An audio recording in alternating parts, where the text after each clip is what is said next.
Right, welcome to another video. We're just in Rochdale, and as you can see, it is pissing it down.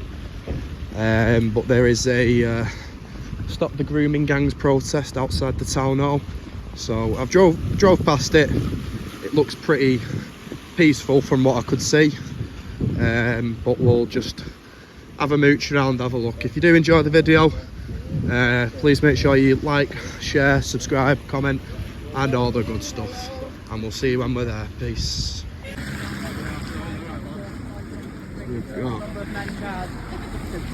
Enough is enough.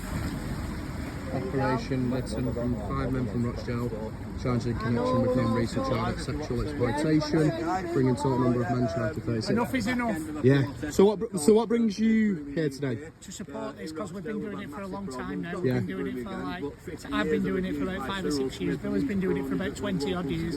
I just go all over supporting to get, we need this catching and we need it now. Yeah. It's got too far where all these groomers are now going, coming out, coming in, coming out. Now we need it. Enough is enough. We need them all deported. 100% with you on that. Yeah. With you on that. Yeah. Thank you for your chat, mate. Thank you.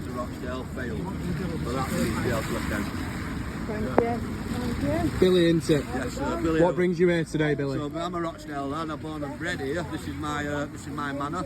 Yeah. We're here because of the abuse. I run a Parents Against Grooming UK, which is the sign there. Yeah. I've done it for the last 18 years, and we've not just canvassed against grooming gangs, we've canvassed against Cyril Smith and his band of cronies who abuse children. Yeah. We're just trying to make a stand, making the town a better place, and Definitely. not just that, uniting the town against child abuse, because this town, more than most, has had 50 years of this stuff. Yeah. And it's time we had a change Yeah. in leadership and in the way they do things, and we won't do that until we make a stand like we have done today. Definitely. Right. Pleasure, Billy. Thank you. Really? UK Parents Against Grooming. Greater Manchester Police has investigated 35 sex grooming gangs in the last 3 years. More than half the suspects are Asian. This is some of the people that have basically been convicted. So the guys from Padge UK just doing, I think I'm saying it right, Padge UK, just doing a bit of a walk around, obviously making the streets of Rochdale aware that Rochdale doesn't stand for grooming gangs, which I'm definitely for. It's time that there's more is done about these grooming gangs and, you know, stuff like that. But yeah, we're just in centre of Rochdale. I think we've come towards the stand and the protest towards the end of it. But we're just gonna have a walk around with these guys, have a little chat, see what they're about and everything. And yeah. So one of the reasons why I set this place up back in, it's 6 years old in January, is because all the survivors from Rochdale were related 2-3 years for support. So what I did is I got loads of ladies survivors and a team together. They all went and did the courses, level 3 and counselling, so they could at least have peer-to-peer service. So when they walk in the door, support is available. If you do it through the state, it's 8-9 months. If you come through PAG UK door, it's 1-2 weeks. And that's the reason why I set this gaff up. And it's been a dead good success as well. Saved lives even. We do a lot of work with addicts, because what a lot of people don't understand is an addict who's living on the streets or the street life is there because of not being able to deal with the childhood trauma. So at first I was quite cold towards them because I didn't understand that, but learned behaviour and learned ways showed me these have suffered just as I have. I am a survivor of abuse. I'm not ashamed to say it. The shame's all on them, not me. And that's the message I try and give, support, boys and girls. So yeah, so we fought for no view for 30 years. Linda Phillips and Martin Deegan, the whistleblower for no view. These guys were fighting for 35, 40 years. We're still not at business end of this fight. There's still no one being held to account or arrested for the massive abuse of young boys in Rochdale. So their fight continues for them, and their fight also continues for the girls.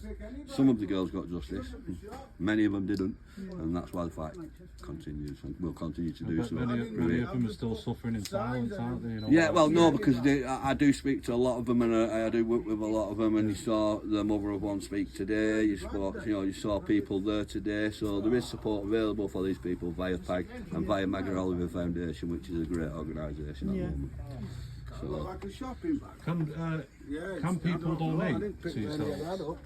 we don't have, this is one of the things. So you'd rather people come in, buy stuff, Yeah, and donate? I'd rather they come in and they speak to the survivors, because they can get a better understanding. If you start just collecting money like that, mate, you get scrutinised up on I'm that. just thinking, if anyone's watching and We, they want help. we have rails here, £1. Pound. No other shop in town will sell you this for £1. Pound. £2 shoes. Yeah. And a lot of the homeless get this stuff for free as well. You know, if they come in. We like at Christmas, we thanks to Chris Burrows, the Purchase of Britain, we handed out over £1,000 to make way for the loss of winter fuel. So I randomly chose a handful of pensioners in the town and went and give them money to help them. So that's the kind of thing we can do. You know what I mean? And you know, children, babies, I've got nothing for Christmas. So we do a Santa's Grotto, so this turns into Santa's Grotto at Christmas, and we shut for 2 weeks while we do a grotto. We have over, I think it was 700 presents went out the door last year. I think it was 900 the year before. So, and that, there's no discriminating, you know, have you got money, can you afford it? It's not about that, it's about putting smiles on faces. And we get massive donations for Christmas, so that's something you could help with. Buy a couple of 2 for 20 presents of B&M and send them across, and we'll make sure a kid gets that in Rochdale, you know what I mean? That's the kind of thing we do. As well as the homeless stuff, we supply blankets, socks, shoes. You know, if they come in and they need underwear and all that, we'll provide, because we don't sell the underwear, we'll just stick it in a bag on the counter and we'll hand it out. So we have a lot of that. They come in, they sit down, they have a brew. Not just homeless people, just people in general come in and sit down and have a brew. We have an old gentleman who comes in every morning and he'll have 2 brews every day, and then go, well, probably the only conversation he's going to have that day is in here. So I've had people tell me it saved my life, this place. So as long as the people are telling me that, we'll making continue. a difference, you're making a massive difference. That's it, and that's what it's about. It's not just about screaming and shouting you want change, it's being part of the change, and that's what we're trying to do here. 100%. 100%. Brilliant, thank you for that. Cheers, Billy. So if you are in the area of Rochdale, do come down to PAG UK in Rochdale. Obviously, you'd be definitely welcomed. As you can see there, Billy, top guy, been doing this for a long time, and all the clothes and everything for £1.